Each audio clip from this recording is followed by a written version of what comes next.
Hello everyone, good morning. আর ছুটি শেষ, লোটা কম্বল আবার গুছিয়ে ফিরছি হস্টেল। দেখতেই পাচ্ছ আমি তো পৌঁছে গেছি মেট্রো স্টেশন, আর তোমরা দেখে নাও ঠিক এই সময় সুচিস্মিতা কী করছে। ও ফিরছে।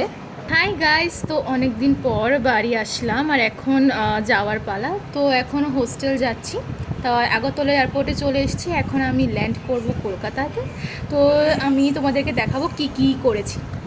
তো এখন আমার বোর্ডিং হয়ে গেছে আর এখন আমি ফ্লাইটে বসে গেছি আর কিছুক্ষণের মধ্যেই পৌঁছে যাব কলকাতাতে।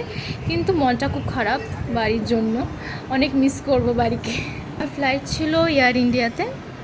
তো এখন আমাদেরকে দিয়েছে মিল, তো যেটার মধ্যে ছিল মিনারেল ওয়াটার, ছিল রিয়েলের ফ্রুট জুস ছিল, আর সাথে ছিল কিছু ফ্রুটস। যদিও আমার খাবার একটুও ইচ্ছে ছিল না, কারণ আমি খুব বাড়িকে মিস করছিলাম। সাথে আমার এক্সাইটমেন্টও ছিল আমাদের রুমমেটসদের সঙ্গে দেখা করার।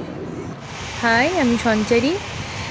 সকালবেলায় ভোর 5:30টার সময়তে চেপেছি ট্রেনে, পুরুলিয়া এক্সপ্রেসে ফিরছি হস্টেলে।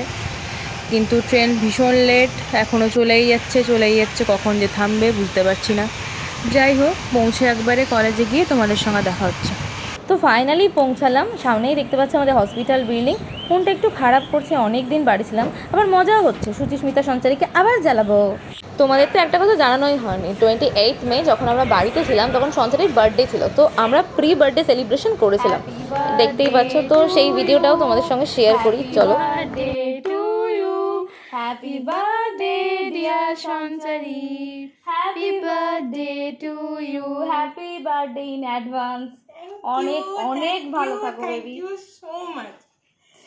আর এটা যেটা দেখছো, ছুটির পর ক্লাসে হচ্ছে পোস্ট বার্থডে সেলিব্রেশন।